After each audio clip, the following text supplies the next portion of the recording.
Gue tuh utang bukan utang niat kayak jadi mobil, jadi apa rumah, kagak. Gue tuh kasih investasi bodong loh. Hah? Ini mungkin yang orang nggak tahu ya. Jadi utang saya 7,7 miliar itu adalah jadi Boleh nggak gue tahu bro? apa? Disebutin barang 5 besar yang andalan lo lah misalnya. Yang enggak lah. Yang pernah ikut workshop lo. Gue bangga lo. Pokoknya saya kamu, saya tuh punya kamu gitu kan. Saya mental nih kan. Oke. Dalam kondisi tertekan, tugas kita tenang. Yang tenang yang menang. Itu poinnya ya. Gue kembalikan uang saya. Iya Pak, kita akan kembalikan. Kapan? Saya nggak tahu Pak, gitu kan. Saya juga nggak ada uangnya. Saya butuh kepastian. Oke, katakanlah saya kasih kepastian tanggal sekian. Seandainya saya nggak bisa bayar gimana Pak?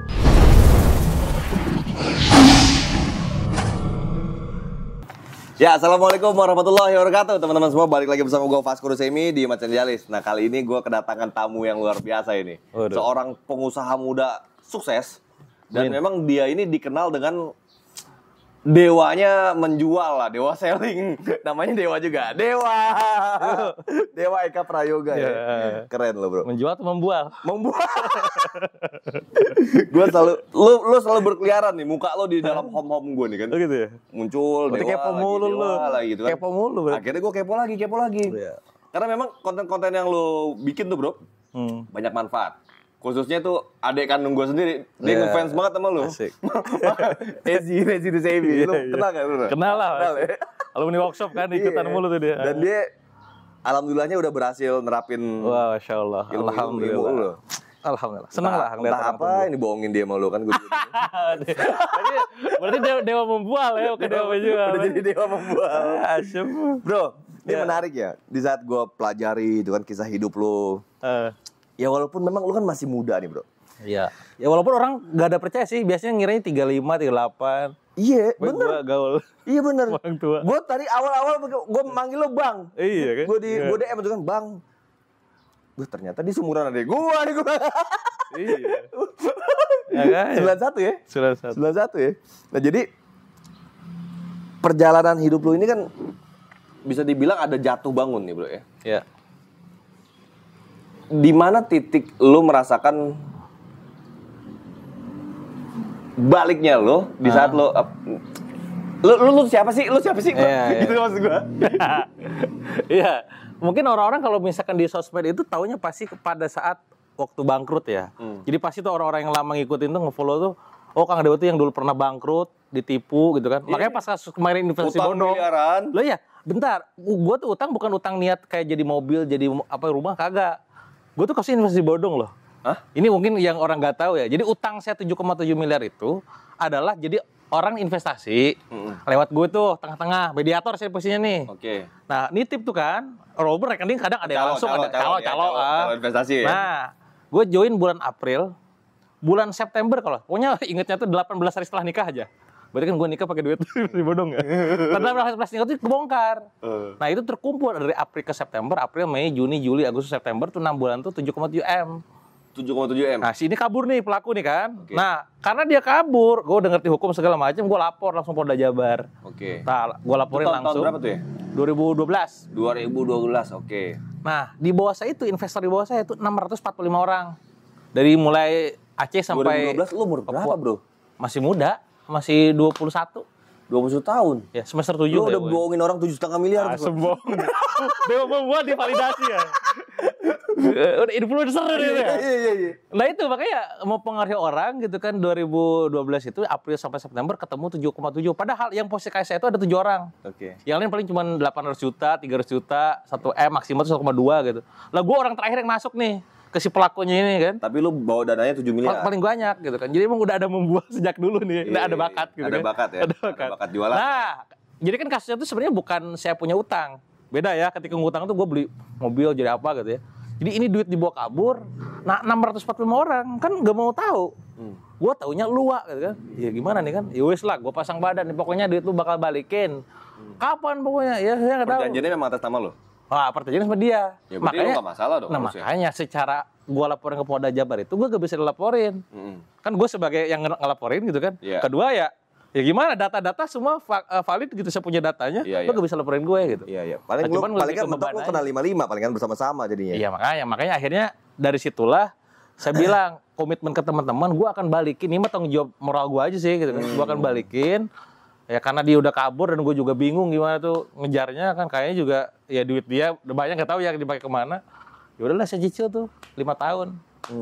Dulu mah ngitungnya nggak masuk akal sih. 10 juta ngitung gitu, duit habis tuh. Gue beli mobil udah jual. Kantor semua alat-alat semua equipment udah pada dijual semua, habis lah pokoknya. Iya. Lu udah bikin kantor 21 tahun itu berarti lu udah lulus kuliah ya? Belum, semester 7 kuliah? Jangan nanya kuliah. Enggak lulus gue. Saya bangkrut. Oke. Jadi enggak lulus. Jadi nggak lulus karena bangkrut? Karena bangkrut. Benaran. Lo ya gimana? 645 orang ya? Bingung, lu jadi nggak bisa belajar tuh, udah stres. Gak bisa belajar. Okay. Korban gue banyak Pak dosen. Mak, serius.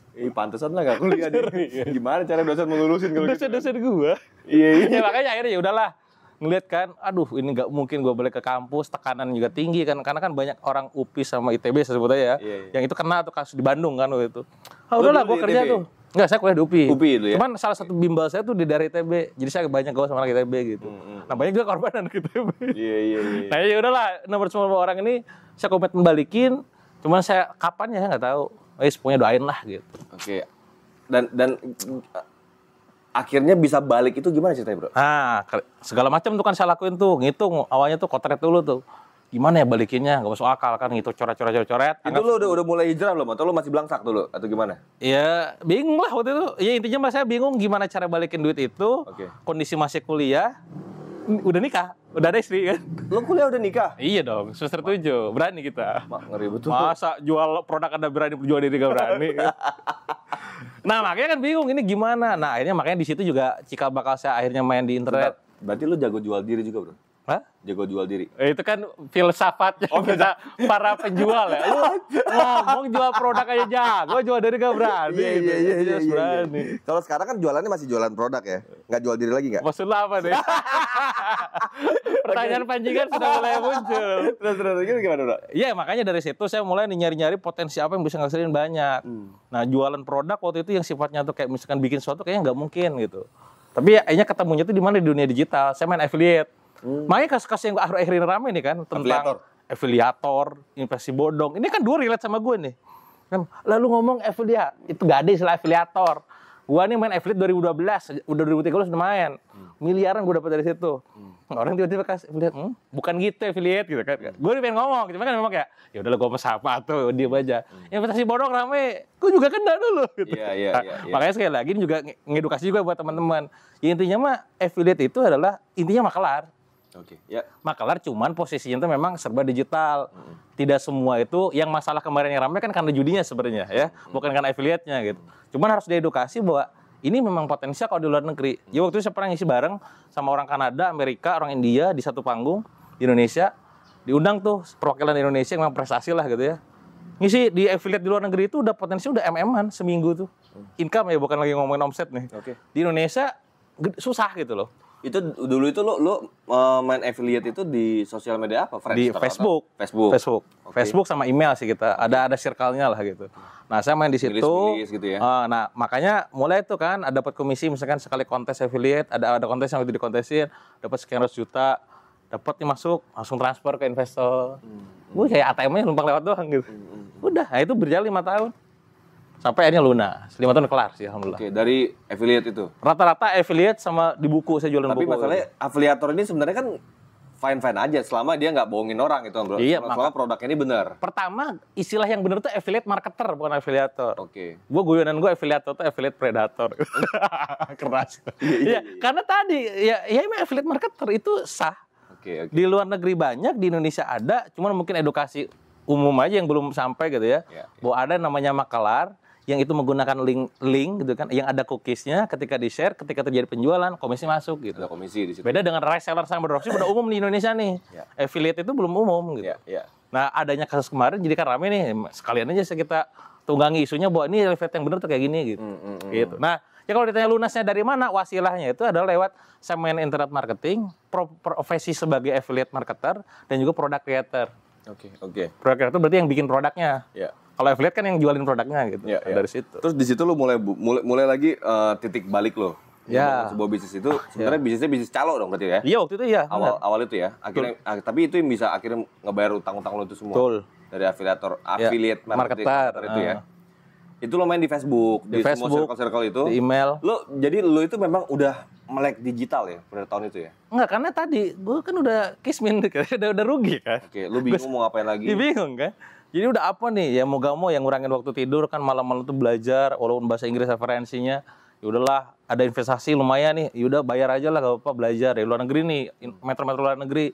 Apaan ini, kok bisa ngirim email sebut nama gitu kan, kok bisa dia dapetin data ini, kok bisa gue iklan dibayang-bayangin terus gitu kan.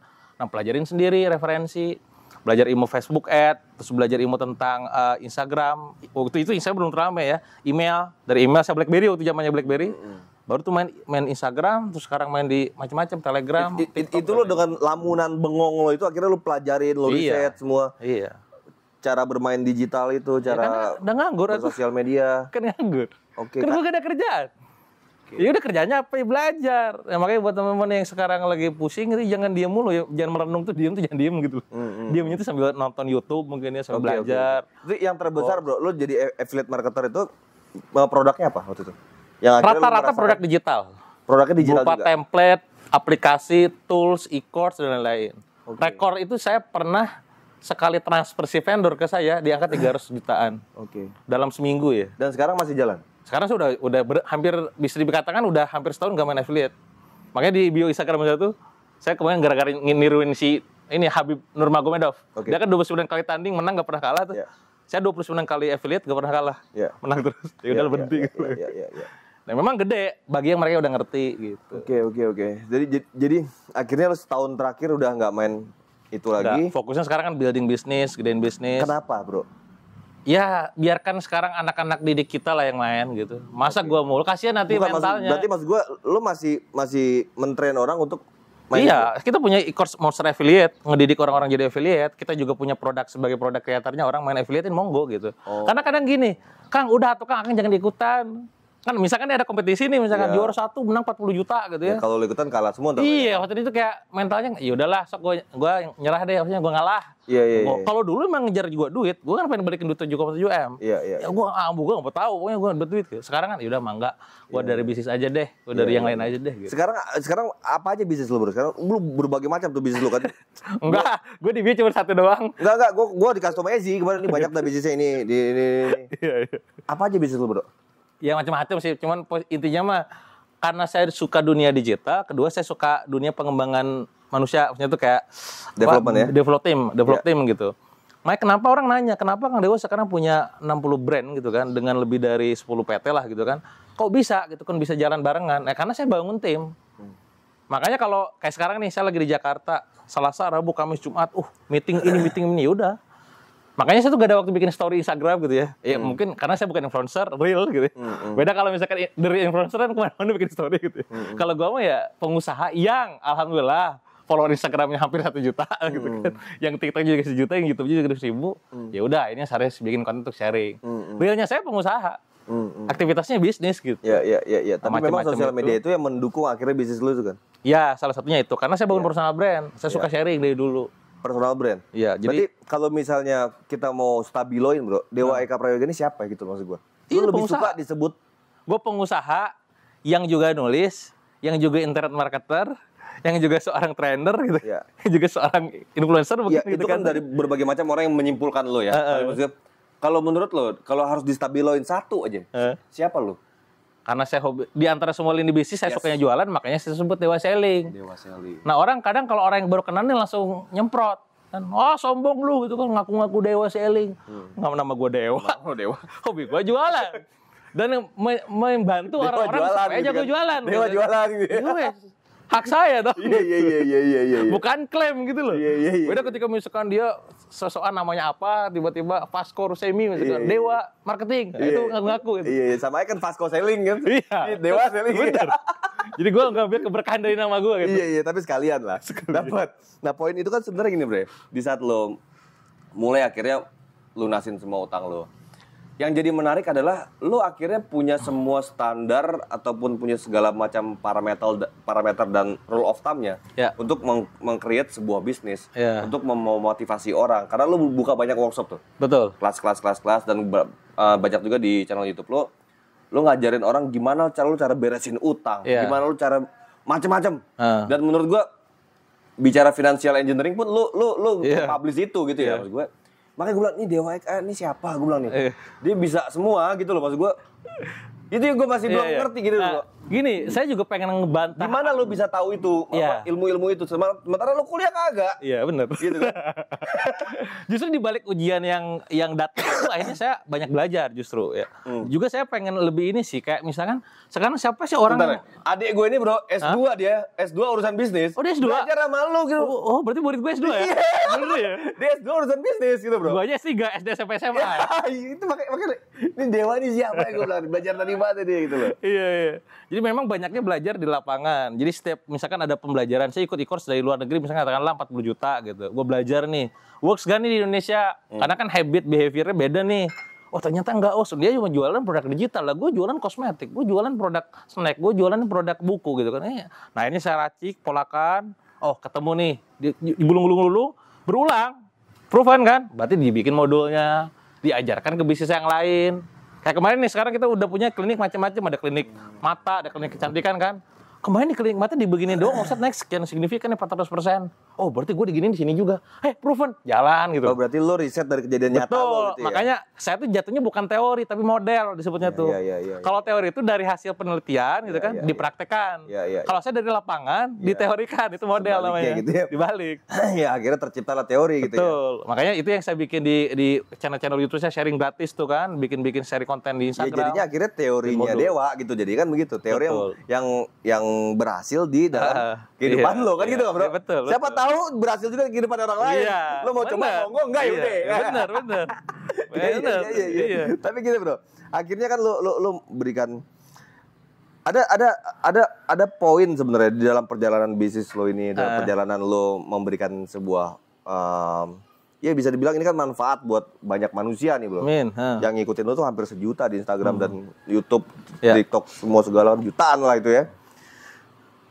Menurut lo bro, ilmu apa yang lo dapat selama ini yang paling bermanfaat buat lo? Pastinya ilmu, kalau ilmu ya, ilmu kehidupan.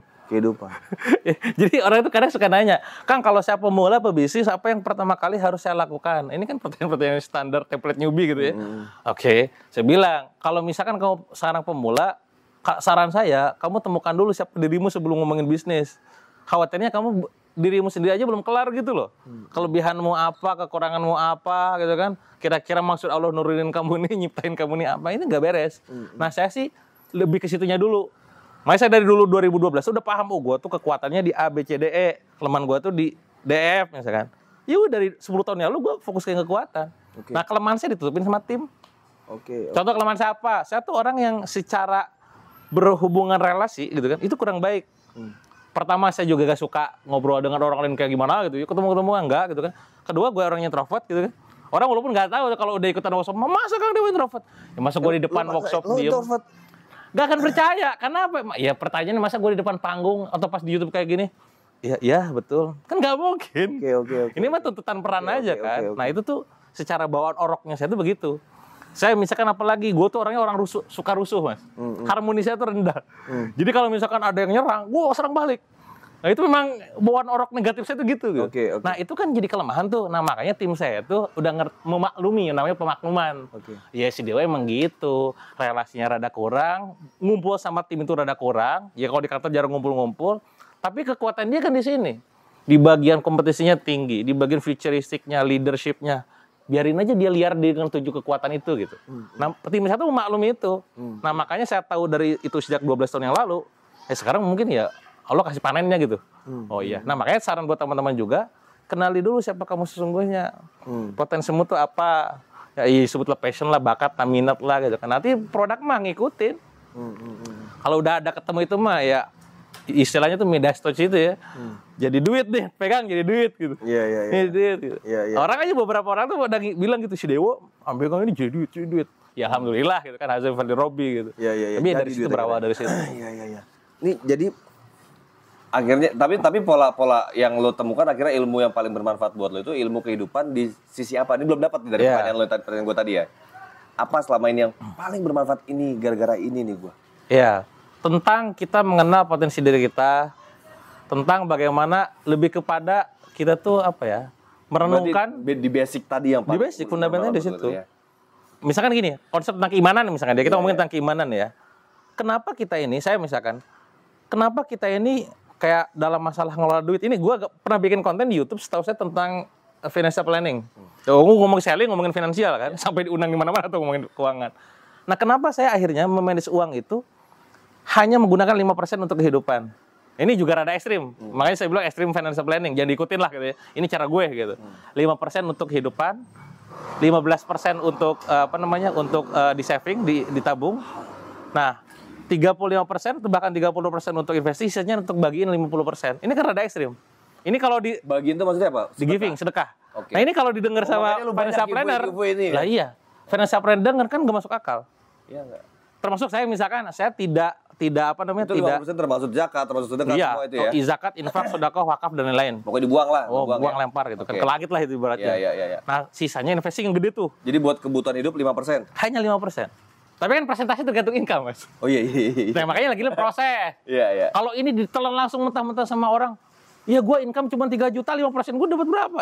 Ya bertahap bro gitu loh. Iya. Gue juga bertahap berubah tuh. Awalnya mungkin di sini 30%, turun 25, 20, 15, 10, ya 5 gitu kan. Oh. Ya 5, Ya lu sekarang bisa ngomong 5%. Iya. Cuma kan konsepnya tuh gini. Yang akan selalu yang turun itu adalah livingnya, gitu kan? Dan yang makin membesar itu adalah giving dan investingnya gitu. Makanya orang sekarang taunya 2 tahun lalu, 3 tahun lalu saya pernah bikin podcast sama teman saya bilang di video itu, gue punya 6 brand. Sekarang 60 brand. 2 tahun kemudian kan. Loh kok bisa gitu? Lah kan gue punya dana investing. Ya gue punya dana duit ini yang gue puter tuh, lempar-lempar kemana-mana. Nah sisanya, ini rada goib, investasinya ke langit, sedekah itu kan. Betul. Ramadan kemarin misalkan, sedekah brutal aja sikat jebret gitu. Ini Kan konsep ini tuh konsep kehidupan maksudnya itu loh. Iya. Yang mungkin bisnis mah ya udahlah. Yang penting hidup ini yang harus kita bener gitu. Kalau bener hidupnya insya Allah bisnis bener Itu gitu. dari sisi sosial media, pola-pola giveaway itu masih kuat, bro. Kalau saya giveaway itu goalnya adalah untuk mengaktifasi follower, bukan untuk mendapatkan follower. Oke. Kan banyak orang giveaway itu mengakuisisi follower. Iya. Kalau saya menghargai follower saya yang selama ini aktif gitu. Yang sering komen, engage, nge-DM, nanya, subscribe, tonton gitu-gitu ya. Iya. Nih gue bagi nih. Gue ada budgetnya tuh. Iya. Jadi gue budgetin sedekah tuh, sedekah pagi, sedekah Jumat, sedekah ke orang tua kerabat, sedekah duafa orang-orang miskin misalkan. Sedekah ke salah satunya ke tim internal, termasuk ke follower. Bagi-bagi giveaway itu hadiah sebutnya gitu. Iya. Budgetnya saya Menarik bagi-bagi. loh. Gue pelajarin nih dikit-dikit cara lo membuat interaksi antar follower lo. Dan jadi aktif Iya, aktif. Dengan sebenarnya sorry bro, lu sekarang lu posting sebenarnya nggak banyak banget yang lu keluarin gitu kan? Enggak. 500.000 cukup, tapi ramai jadi ya. Ada 1 juta gitu kan? Pernah lo berapa kali itu kan? Dan bahkan IG story saya tuh kalau misalkan dilihat tuh banyak jualannya. Tapi itu nyautnya kenceng loh itu. Jadi misalkan saya jualan nih, beli gitu. Mungkin kalau logikanya kan orang jualan mana ada yang beli, kagak, karena state saya udah tahu dewa jualan, tukang jualan kan.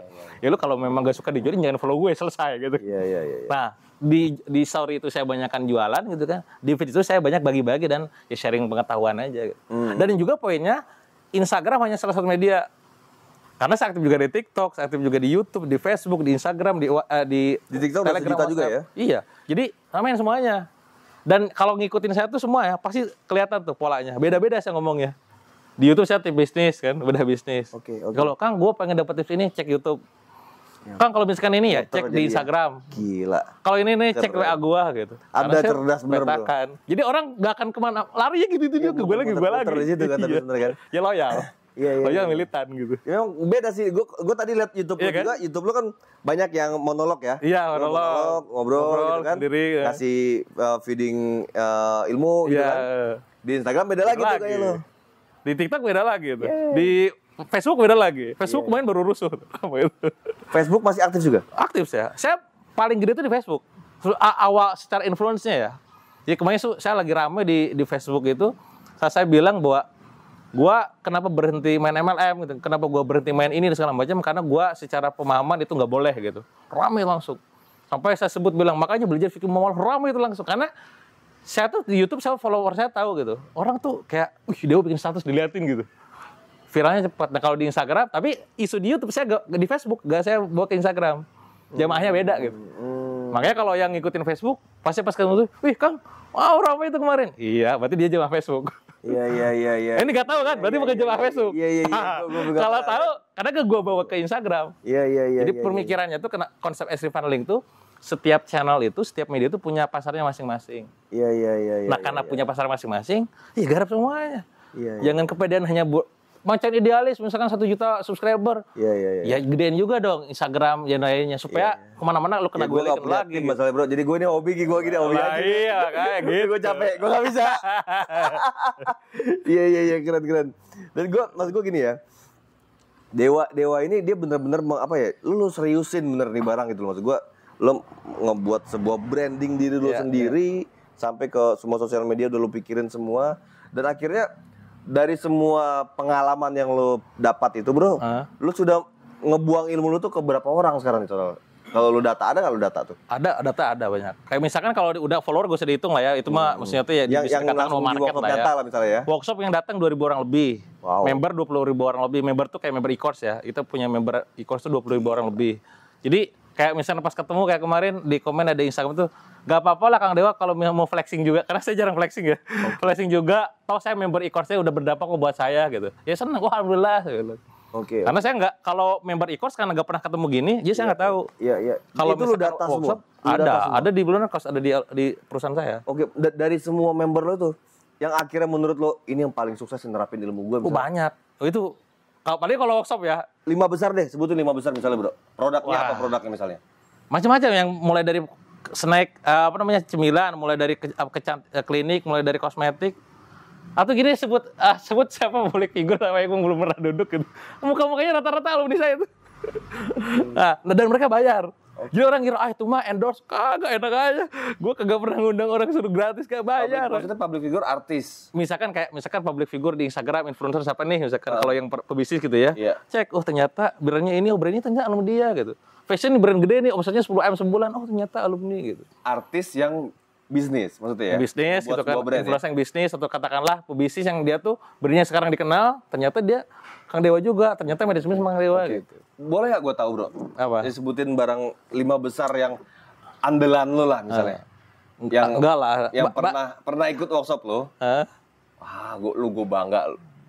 Banyak sih, nanti lah mungkin di share datanya lah. Ada. Iya.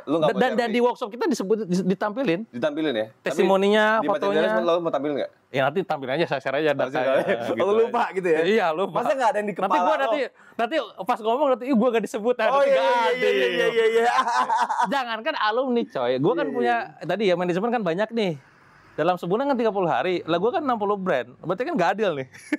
Makanya kalau pas lagi meeting tuh saya kadang jarang upload. Karena kalau Kang kita kapan dikunjungi ya oke gitu. Karena ya konsekuensi ya ketika ngurusin banyak usaha kan jadi kayak gue kok gak diiniin gitu. Oh dikunjungin bisnisnya. Iya. Karena kan saya gak ngunjungin semua. Ada yang cuma online doang. Oke. Jadi dia minta langsung trennya langsung lu pantau di darat. Saya punya perusahaan di Gorontalo. Klik Digital Indonesia, produk itu BS Pro, BS Klik, Data Plus dan segala macam gitu kan. Ya tim saya di Gorontalo 50 orang lebih. Iya. Saya kunjungi setahun sekali. Sebenarnya mereka pun kalau misalnya lu mau mau ekstrim, lu minta saham di mereka pun pasti dikasih tuh. Rata-rata kalau untuk yang akuisisi sekarang kayak begitu sekarang. Jadi posisinya ketika misalkan Kang, sok saya kasih saham nih Akang misalkan. Akang masuk ke saya, tapi saya ngukur diri. Wah, yang berat kan di ekspektasi. Wah, nanti gue di waktu terutama nih. Kan itu ya, kalau kita gak investment itu akan ada yang ditukar berupa energi dan waktu kan. Pasti. Wah, gue gak mau.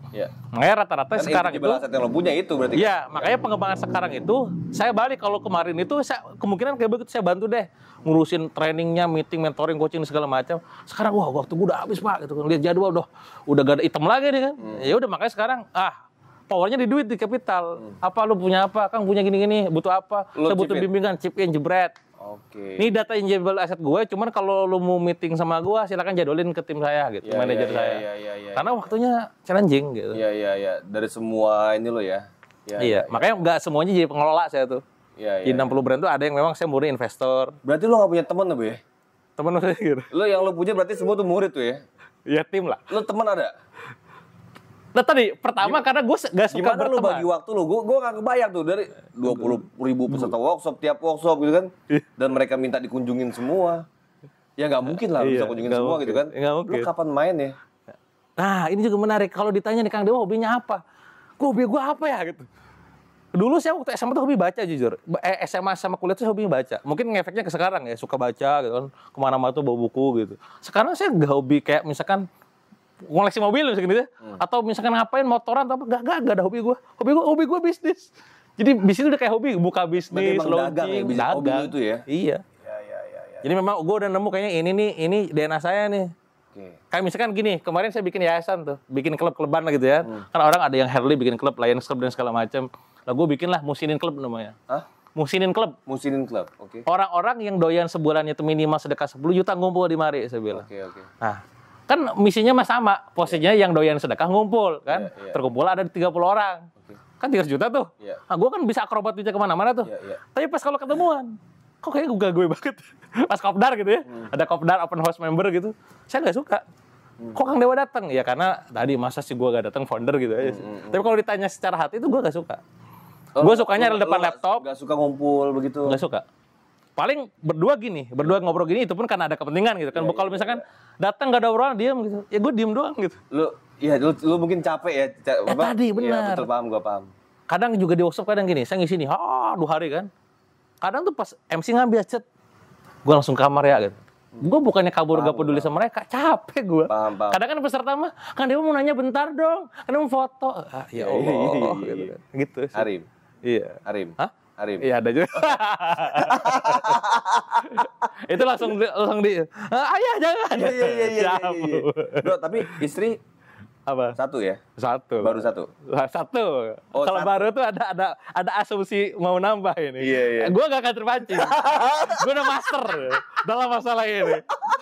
Masa nggak ada sih bro? Lo jumlah follower lo itu berapa persentasenya? Berapa persen cowok, berapa persen cewek? Cowok lebih banyak 60%. Cowok 60%, 40% cewek? Hampir semua rata, 60-40 sama 55-45. DM yang ngirimin mata-mata lop. Gue gak baca. 99 plus gue gak baca. Gak baca ya? Gak. Sama sekali? Gak, males. Berarti lu gak pernah buka DM? Buka, cuman kan maksudnya tuh yang gak rutin kayak sengaja bukain gitu. Gak kagak gue. Ih, kerjaan gue banyak. Masa gak nyangkut ada lah. Lu buka DM kan? Salah buka ada juga dong. Kan gue punya personal asisten. Iya. Ini dia ini begini karena memang dia akhirnya menghargai pengorbanan istrinya ya. Iyalah. Bener ya bro ya? Iyalah. Pengorbanan apa ya menurut lo? Wah banyak. Bini lo ini? Gua nikah tanggal 5 September 23 kasus. Berarti kan 18 hari kan? Yeah. Gak pernah bulan madu. Yeah. Gak pernah ngasih hadiah. Ya, wes rugi tuh. 3 tahun, 4 tahun ambiar semua. Dan lo pernah hampir mati. Iya, itu kan belum cerita juga tuh. Tahun 2016 saya GBS Guillain Barré Syndrome. Diem, habis ngisi training gitu kan, besoknya langsung lemas, lusanya masuk ke ruang perawatan, besoknya lagi masuk KCO, besoknya di ICU langsung ventilator, betul saya semua, saya dibolongin di sini, wah kayak itu sebulan. Udah mulai naik ya, udah mulai naik grafik.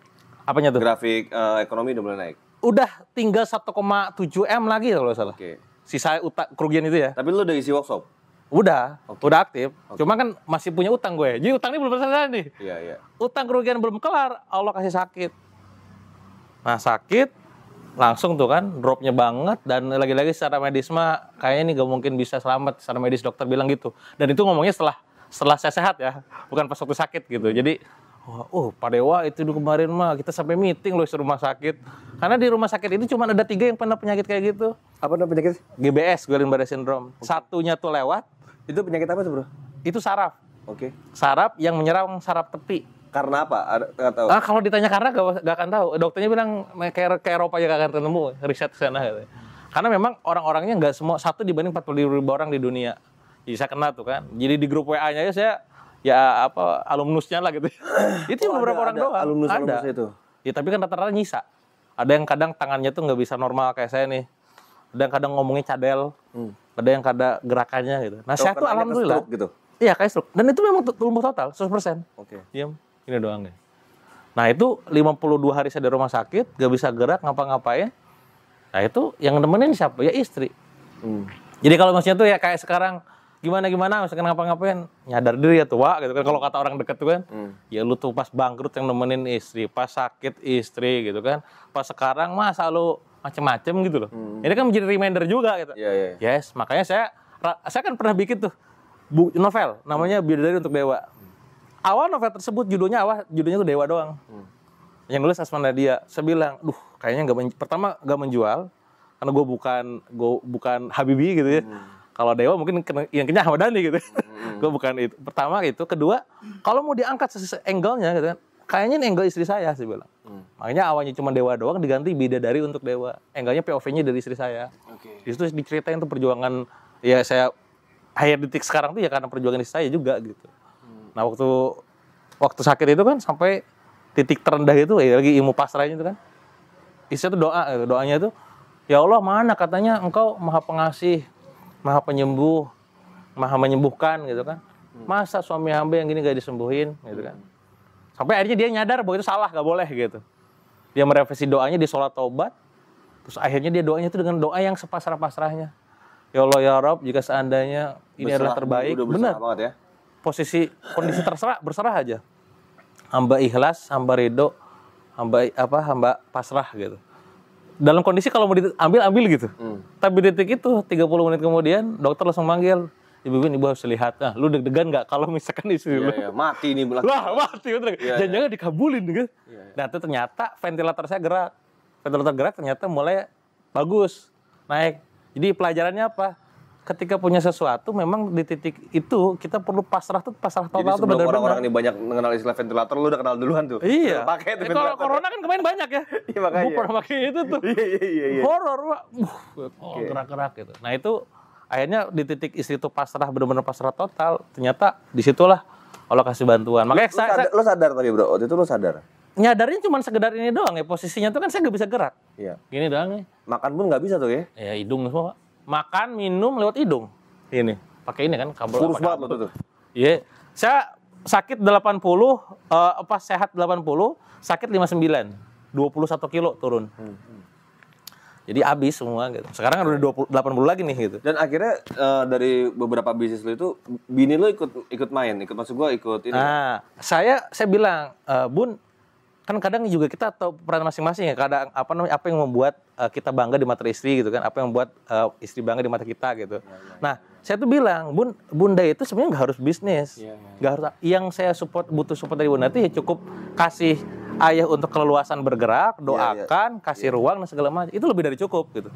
Justru saya bilang, kalau Bunda bisnis tiba-tiba udah penghasilan dan gua merasa kayak misalkan nggak ada waktu buat saya di rumah, misalkan nggak, gue juga butuh di servis kan, capek. Justru malah saya nggak gugup banget gitu. Nah, akhirnya dia support, dia fokus ke anak, fokus ke saya, bagus bangun rumah tangga, dia belajar ilmu parenting, belajar ilmu tentang agama kan. Itu udah lebih dari cukup buat saya gitu. Justru jangan belajar bisnis gitu. Biar saya yang jadi marwahnya di keluarga. Supporting jadinya ya, jadi supporting kita ya. Tapi kalau nggak ada dia, bisa jadi saya juga gak gini gitu. Iya. Posisinya gitu loh. Iya. Jadi memang ini saling, kalau di keluarga kan yang ngisi istri, di bisnis yang ngisi. Udah lo bro ngerawat anak gitu. Iya kan. makanya. Capek. Gue baru megang 5 menit bocah. Corona, efek corona. Ayo, gimana? Kerasa kan? Anak-anak Zoom di rumah. Tiap hari ini kan. Ini gimana? Gue ngomong apa lagi coba? Iya, tadi malam baru ngajarin anak gue yang gede kan. Ngajarin bagi-bagian. Ini gue stres juga nih kalau tiap hari gini. Makanya. Kan. Jangan main-main lah sama istri tuh kayak istri mah kerja gitu doang. Gak doang gitu, Pak. Iya, bro. Ini setuju lah pasti orang-orang denger. Gak doang gitu. Dan akhirnya lo dari supporting bini lo itu, lo bersyukur. Bersyukur banget. Misalnya apa namanya? Wiwin Sup ya. Jadi lo bersyukur punya bidadari Wiwin ini? Iya dong, pastinya. Sangat bersyukur. Iya, kalau saya ibaratnya tuh kadang saya kalau walaupun nggak boleh mengandai-andai gitu kan. Kalau mungkin waktu itu bukan dia, kayaknya gue gak akan setegar sekarang gitu. Sangat bersyukur, bro. Sangat bersyukur posisinya. Makanya kenapa? Semoga ini karena orang yang bersyukur nikmatnya akan dilebihkan, akan ditambah. Oh, ini maksudnya kemana arahnya? Ditambah kekayaannya, ditambah perusahaannya, gitu ya? Iya. Keberkahannya. Itu bersyukur banget kan? Bersyukur. Semoga nikmatmu ditambahkan. Amin. Mobilnya nambah gitu. Nambah mobilnya, istrinya nggak usah. Cukup ya kan?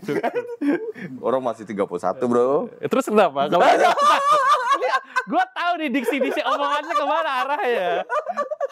Terus gini ya, Pak, lo selama lo jalan ini, masa lo nggak punya mentor? Lo kan jadi seorang mentornya banyak orang nih, ya kan?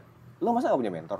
Ya, kalau dikatakan mentor secara kayak belajar khusus gitu kayaknya nggak ada ya kalau di bisnis ya, karena di bisnis itu justru malah saya banyakkan belajar itu dari orang-orang luar gitu. Siapa banyak lah gitu saya sebut orang-orangnya. Nah yang secara digital, walaupun ya itu mahal banget premium gitu.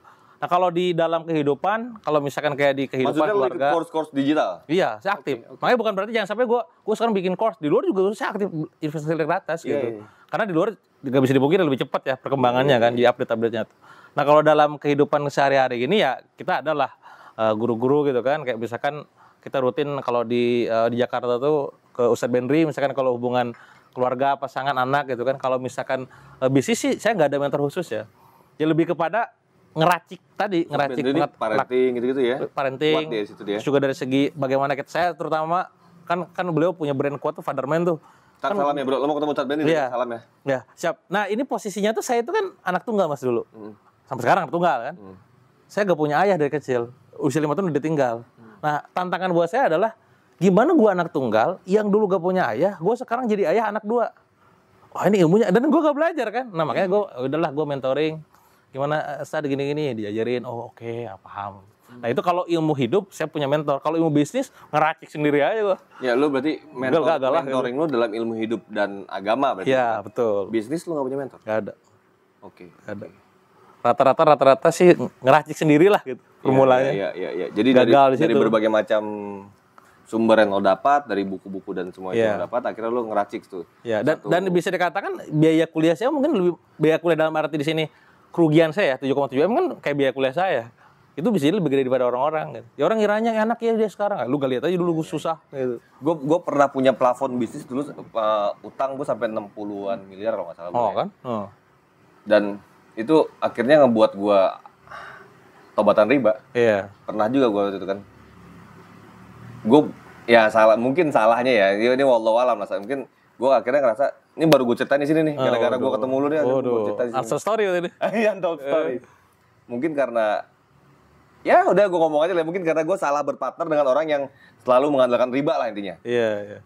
Sebenarnya gue nggak suka pola itu sebenarnya bro. Tapi bukan karena dari ilmu yang gue dapat soal riba itu, tapi gue nggak suka main gini. Iya. Jadi, terus tapi partner gue ini di kepala dia kalau kita bro belum punya utang makin gede, kita belum pengusaha bener. Lah itu makanya mindsetnya kan udah salah. Iya. Banyak teman-teman pengusaha lain punya mindset itu ya bro ya. Iya. Tapi gue nggak selalu nyaman di hati gue itu ya. Maksud gue ngapain lu dengan tekanan bisnis. Ya akhirnya jalan gini saya gue bilang udah hancurin aja perusahaan. Iya. Gue cabut. Ya udah mending gitu. Gak apa-apa. Ini juga kadang kita itu ragu untuk hijrah itu hanya gara-gara kayak takut kehilangan materi gitu. Ya. Padahal kita udah kehilangan banyak gitu. Bro, apa ya? Gue karena gini, di saat gue ngerasa di situ gue mulai ada berbagai macam ada masalah lah macam-macam ini. Gue gak usah ceritain lah ya masalahnya ya. Gue bilang ini kayaknya gue gagal riba nih. Di situ gue ngeliatin. Gila nih gue bilang, di situ akhirnya gue baru cerita di sini nih. Gara-gara dewa nih. Terbongkar. Jarang-jarang kan ada host ngomong cerita aibnya sendiri. Hanya ketika mengundang saya. Iya. Akhirnya gue cabut dah dari urusan gitu-gituan kan, dari urusan riba-ribaan bisnis. Jadi bisnis gue meng-create bisnis lagi sendiri dengan ya partnership-nya modal deh. Iya. Nggak tanpa gue nggak mau pakai bank, nggak mau pakai ya mau harta bank syariah. Iya. Gitu ya maksud gue. Udahlah gue mau tenang bro. Kita mau dagang mau tenang gitu kan. Akhirnya ya udah karena hobi gue juga di politik, gue sambil jalan di politik juga gitu kan. Terus jalan sampai sekarang ini alhamdulillah. Nah, ini ada beberapa yang menurut gue perlu juga mungkin lu sharing dikit ya, Wak ya. Dari sampel semua yang lu dapat murid-murid lu itu, Wak. Iya. Rata-rata permasalahan mereka di mana, Wak? Kenapa mereka pengen belajar sama lu tuh apa rata-rata? Ya, datang ke saya sih emang saya buat klasifikasi itu emang ada 2 rata-rata tuh. Pertama adalah mereka ngelihat track record saya yang dulu pernah punya utang gede dan bisa beresin gitu kan. Jadi orang rata-rata bermasalah dengan utang. Kedua adalah orang bermasalah dengan omset penjualan yang dirasa berarti kayaknya mereka stagnan. Semua ini udah punya bisnis. Rata-rata udah punya bisnis. Jadi rata-rata yang datang tuh memang udah punya bisnis cuman kok gue stuck ya gitu. Kok gue mentok ya. Kok gue yang gini-gini aja. Udah berulang tahun kayak gini doang gitu kan. Nah itu kita kasih tahu tuh celah-celahnya di mana gitu. Nah, rata-rata sih di situ. Jadi jarang yang datang tuh yang beginner baru mau gitu. Mulai. Saya nggak sabaran. Energi nggak ini ya. Saya nggak sabaran. Alah lu. Lu pelajarin diri lu dulu. Ya itu, makanya jawabannya gitu. Lu pelajarin diri lu. Lu mau main apa gitu kan? Temukan pasarnya, temuin produknya, monggo. Masa gue suruh mikirin lu mau main apa? Lu yang mau bisik, kenapa gue yang pusing gak? Gitu. Pokoknya poinnya, gue coba ngasih rumus dasar itu di situ ya bro ya. Dan akhirnya, pokoknya 2 poin itu, lo yang karakter dari peserta workshop lo itu ya. Yang punya masalah itu biasanya karena utang tuh. Misalkan gue punya utang sekian M misalkan, gitu kan. Nah kan salah satu solusinya kan berarti income harus naik kan. Nah naiknya lewat bisnis. Nah yang kedua adalah murni, dia gak ada utang tapi pengen omset naik gitu aja. Nah biasanya kalau yang omset naik dia gak ada utang, pengen sedekahnya naik. Angle-nya tuh di situ. Jadi ya udahlah sok dua-duanya. Enggak masalah, enggak sedekah gitu. Datang tuh di kelas. Cuci otak di situ. Lu keren banget kan. Serius. Lu bisa, ya itu dia bahasa quote-unquote-nya jadi ngebohongin orang, akhirnya orang terafirmasi kan. Jadi akhirnya mereka ngejalanin apa yang lo yakinin gitu kan. Ini bicara afirmasi nih bro. Ya bener gak bro? Tanya aja Rezi, di workshop saya tuh mana ada workshop yang pembicaranya tuh banyak ngisi kajian. Gue sebenarnya workshop rasa kajian.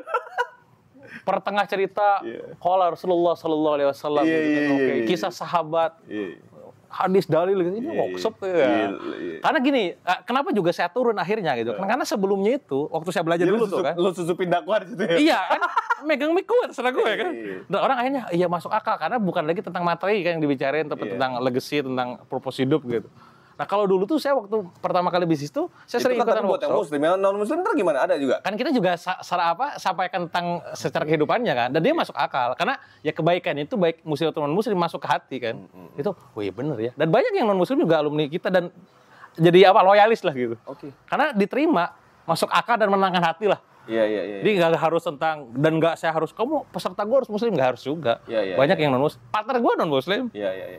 Jadi ketika bahkan kemarin tuh kita ada partner yang non muslim karena kita sama-sama menghargai semuanya. Saya bilang Bu, ini saya tuh di sini berpartner tuh pertama pengen mastiin bisnis ini benar, kedua bisnis ini bagus. Benar ini kan berdasarkan apa? Nah berdasarkan apa yang kita yakini nih gitu kan.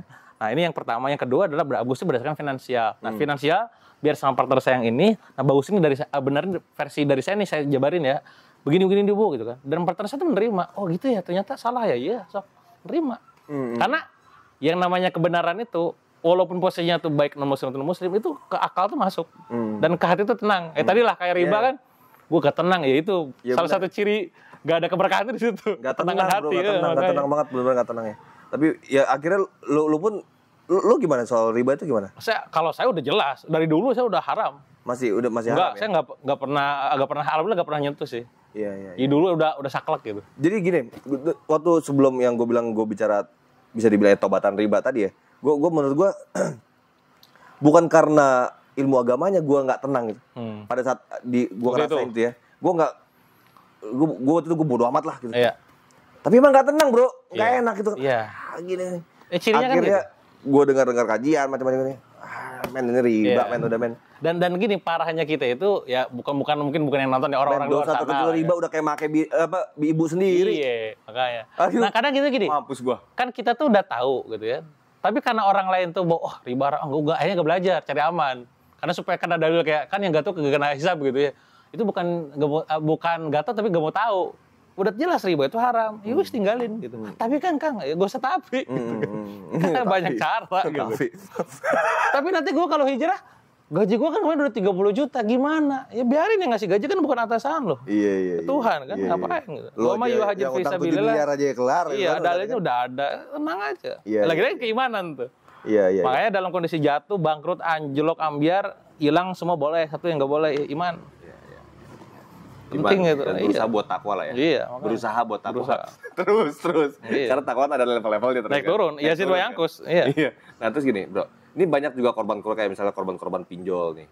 Apa saran lu buat mereka ini? Pinjol-pinjol yang baik yang online atau yang legal maupun yang non legal? Intinya kan utang ujungnya kan. Utang juga. Utang tuh penyebabnya 4 nih kalau saya analisa ya. Berdasarkan riset saya nih ya. Dan cerita teman-teman. Satu adalah karena memang dia tuh under earning. Penghasilannya memang kurang. Bisa dikatakan nih orang-orang segmentasinya adalah orang yang nggak mampu, yang karena nggak mampu untuk makan, akhirnya dia ngutang. Ini yang pertama. Yang kedua adalah orang-orang yang memang overspending. Ini yang rada tengil nih. Apa itu? Orang-orang yang ganyakan gaya. Gaya hidup. yang flexing dia lah apalah gitu kan. Yang income-nya cuma 10 juta, gayanya 100 juta. Ini orang kedua nih, overspending. Yang ketiga adalah beda habit. Habit keluarganya memang udah begitu gitu kan. Udah sekolahin aja ke bank, ininya ini aja, santai, tenang, nanti juga lunas. Dan itu mentality gak boleh, gak bagus gitu. Yang terakhir adalah unexpected event. Apa itu? Kejadian yang terjadi gak terduga-duga. Contoh, orang tua meninggal, kita kelimpahan utang. Kayak saya ditipu, itu unexpected event. Nah, solusinya gimana? Untuk yang under earning, maka ya mencarilah sebuah kerjaan yang secara ikhtiarnya itu memang bisa menghasilkan. Jadi intinya jangan menyerah lah. Cari potensinya apa, selama halal, legal, hajar aja sih Kak. Supaya ada kepastian dari segi penghasilan. Untungnya overspending gimana? Ya hidup simplicity apa adanya aja, jangan ada apanya gitu ya. Ngutang, pengen keren padahal kere. N-nya doang sisi terakhir tuh. N itu ngutang gitu. Ini ojo ngutang, sederhana aja lah, gak usah ngapain sih. Termasuk gak ubah circle mungkin ya. Karena kan kadang panas gitu ya. Yang ketiga gimana? Bad habit. Turunin tingkat kebahagiaan lah ya. Betul. Mulai gali lagi dari segi definisi, dari segi habitnya itu mulai ditinggalkan, mindsetnya mulai diubah kan. Dari segi terakhir ya banyak-banyak taubat gitu ya. Karena kita nih tiba-tiba jangan juga merasa bahwa ini mah ujian gitu kan. Misalnya gue ditinggal. Ujian atau azab? Ya itu. Lu ketika bangkrut 60 itu ujian atau azab? Azab itu. Azab bro. Azab. Jangan kegeeran lo. Kegeeran. Ini mah ujian dari Allah. Apa? Lo riba ujian. Istidraj itu ya makanya. Tadi kan buat menangin orang ini ujian, buat menangin hati. Makanya ini kayak gini-gini. Akhirnya tadi bicara solusinya tadi menurut lo gimana? Solusinya berarti tergantung kondisi dia yang mana di antara 4. Oke. Rata-rata kalau memang yang dia kayak pinjol kan biasanya rata-rata under earning. Ya maka carilah wasilah pekerjaan yang memang bisa menghasilkan. Ya, lu punya waktu itu lu punya karakter utang mana yang harus lu lunasin dulu. Pernah tuh lu buku. Ini menarik. Pernah gue viral di Reels. Kalau saya waktu itu, saya akan menyelesaikan yang pertama kali proses adalah yang bantu saya secara real. Misalkan saya utang ke misalkan ke masnya misalkan 60 juta gitu ya. Saya akan dahulukan tuh. Kalau dia selama ini ngebantu saya terus. Yang kedua adalah yang tidak membantu tapi minimal mendoakan dan memberikan kelapangan. Yang ketiga adalah justru yang malah menagih-nagih. Di belakangan tuh malah. Di belakangan. Emang rada stres gue nih. Di titik itu kan banyak produk. Kang ini gimana malah? Poinnya justru di situ. Nagih utang itu mental juga. Kalau sekarang yang nagih ini misalkan, pokoknya gue bayar, bulan depan balik lagi dia. Dan ingat utang, kalau ngerti hukum juga ya, utang kan berdata kan. Jadi secara ininya ya mau gue diatur aja. Kalau saya dulu gitu. Iya. Jadi akhirnya apa? Jadi lu prioritasin yang pertama, yang bantu. Justru orang lu ngutang kepada orang yang benar-benar ngebantu lu ikhlas dan nggak nagih. Nggak nagih. Jarang ya. Ini sebenarnya ilmu bagus loh. Iya makanya. Dan itu lu ilmu ikhlas nih bro. Saya belajar dari situ, di situ juga. Keren. Kayak gini misalkan, Kang dalam kondisi utang, dalam kondisi bangkrut rugi, apa amalannya? Saya bilang amalannya adalah bantu orang. Kan gak masuk akal. Iya. Gimana sih? Justru gue nih perlu dibantu gitu. Kan malah bantu orang. Di situ poinnya. Ketika kita bantu orang lain, kalau bantu kita. Nggak harus pakai ngutang juga. Itu poinnya. Nah, bantu orang itu. Nah, kita tuh kriteria ada 4 nih. Ada orang yang punya harta, punya ilmu. Punya harta gak punya ilmu gak punya harta, gak punya dua-duanya. Nah minimal kita punya ilmunya gitu. Itu yang gue yakini dulu. Gue kan bangkrut nih rugi, gue lewat tuh ada pengemis gitu kan. Pas lewat dalam hal itu, iya lu mau paling gak punya duit buat makan, gue utang gitu, 7M. Maksudnya, tapi minimal saya punya ilmu nih, minimal pengalaman kan. Itu yang saya bagikan di Twitter zaman dulu, di BlackBerry. Jadi jangan merasakan, Kak gue mah gak punya apa-apa, kamu punya tenaga. Kalau punya ilmu, pengalaman itu dibagikan. Apalagi di zaman online sekarang, ikut kajian orang, nonton YouTube orang, dibikin resumenya, dibikin share, jadi ilmu. Lu berawal dari 0, gue berawal dari minus kan gitu. Iya. Kan? Kalau ada yang cerita, Kang saya gimana cara mulai dari 0? Gue minus. Kak gimana cara mengembalikan personal brand yang jelek? Gue udah jelek. Iya udah jelek. Jelek banget. Lo mau ngapa ya? Dosen-dosen lagi kan lu bohongin. Bohongin asem. Akhirnya bete mereka kan jadi kan. Dan lo akhirnya lu lunasin semua ya? Alhamdulillah. Iya. Ya pokoknya lagi-lagi lah pertolongan Allah pastinya. Oke, itu menarik di saat. Jadi yang pertama teorinya lu bayar orang yang justru malah ngebantu lu, ngutangin untuk ngebantu lu. Yang kedua, lu bayar orang yang dia tuh gak menekan. Oke. Imam cuma sekedar nanya kabar, mendoakan. Ini tapi balik loh, men. Biasa orang-orang baru tuh malah orang yang neken gitu kan? Enggak, itu mental, hati-hati. Nah, gue pernah di sidang bro. Di sidang nih, posisinya gue biasalah ada 1 orang, Kang ketemu yuk, ngobrol, ayo gitu kan. Ngobrol, asem, Kang tunggu bentar ya. Di tempat nih, dia bawa 16 orang, 18 sama dia. Di sidang gue di tengah-tengah. Ini apa nih maksudnya? Kang ini kita pengen minta kepastian, maunya kapan uang kita kembali segala macam. Wah, semua sidang. Ada yang marah-marah. Iya itu. Pokoknya saya nggak mau, saya punya kamu gitu kan. Saya mental nih kan. Oke. Dalam kondisi tertekan, tugas kita tenang. Yang tenang yang menang. Itu poinnya ya. Saya kembalikan uang saya. Iya Pak, kita akan kembalikan. Kapan? Saya nggak tahu Pak. Gitu kan. Saya juga nggak ada uangnya. Saya butuh kepastian. Oke, katakanlah saya kasih kepastian tanggal sekian. Seandainya saya nggak bisa bayar gimana Pak? Kamu jangan gitu. Saya penjarakan kamu. Saya terima Pak. Silakan penjarakan saya. Paling uang Bapak nggak habis, nggak balik. Saya bilang. Kamu kok gitu? Terus dipaham ya? Nah itu tinggal kekuatan kita mental. Nah karena banyak orang yang saya temui itu rata-rata pasti takut, kamu uangnya mana balikin gitu kan? Iya Bu, nanti saya minjem kemana-mana itu parah nanti ada berbunga lagi apalagi ya, maksa gitu kan? Tenang. Paling mentok paling ke penjara. Kalau misalkan mungkin parah-parah pun masuk penjara, terima aja salah. Gitu loh. Saya bolak-balik penjara waktu itu, maksudnya bolak-balik kantor polisi. Tapi alhamdulillah gak pernah merasakan itu juga karena yang gue hadepin. Dan gitu. Sebenarnya apalagi kayak pinjol itu sebenarnya lu bisa nego juga sebenarnya. Iya kan makanya ngobrol. Nah ngobrolnya itu kudu tenang dan kudu ada paham tentang hukum, paham tentang solusinya gitu. Jangan malah jadi kayak panik. Wah nanti gue gimana? Nah kebanyakan bro, akhirnya bisa kok bayar di bawah pokok. Iya makanya kan. Ya itulah kan tanpa bunga, tanpa bayar bawah pokok juga kan. Nah, yang kayak gitu-gitu perlu dipelajarin kan. Gimana teknisnya tuh? Iya dong. Ya gimana gue gak bisa bayar lagi, udahlah. Gimana? Ya udahlah gue gak bayar. Bayar aja. Iya. Nah kebanyakan orang pokoknya bayar sekarang. Dia nginjem tuh ke dia tuh. Pas nginjem ke dia berbunga. Iya bunga. Kan terus ya tutup lubang, gali lubang, lubang gede gitu. Nggak selesai. Iya. Nggak selesai. Makanya hutang tuh mentalitas. Iya. Gue ngerasain banget tuh refinancing. Iya, Mau gedein lagi, capek kelar kan? Capek bro. Iya. Jadi bro Dewa, thank you banget ini apa ya buat gue. Ini suatu penghargaan buat gue, lo bisa datang ke sini di saat apa namanya? Lo bisa membongkar aib lo tanpa gue tanya. Ini skill tersendiri. Diam membuka ini. Iya. Akhirnya gue sampai rebahan tuh kan. Jadi akhirnya semoga ini banyak ini bro ya manfaatnya buat teman-teman semua. Min. Dan teman-teman kalau emang lo pengen lebih kepoin lagi ke Dewa silakan deh. Cek karena dia semua beda-beda tuh, YouTube-nya beda.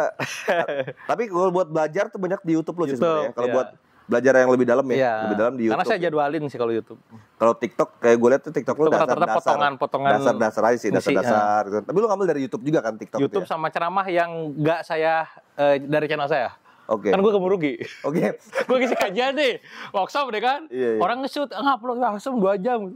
Tim saya bilang ambil, potong, masukin TikTok aman. Masukin TikTok ya, karena nggak kena copyright boleh. Jadi di sini boleh lo upload juga bro. Sikat. TikTok gitu ya. Sama di Instagram. Sikat. Halal. Go Dewa, thank you banget. Iya, sama-sama. Assalamualaikum warahmatullahi wabarakatuh. Waalaikumsalam.